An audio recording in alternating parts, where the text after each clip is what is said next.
Ja, liebe Kolleginnen, liebe Kollegen, ihr habt es schon ein paar Mal gehört, wir haben im Moment einen historischen Moment. Und ich bin stolz, dass ich dabei sein darf und dass Sie dabei sind, dass erstmalig ein Warnstreik bei der TUI stattfindet.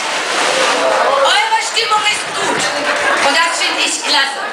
Wir fangen klein an, aber ich weiß, dass wir nach dem heutigen Tag, wenn die Arbeitgeber sich nicht weiter bewegen, das nächste Mal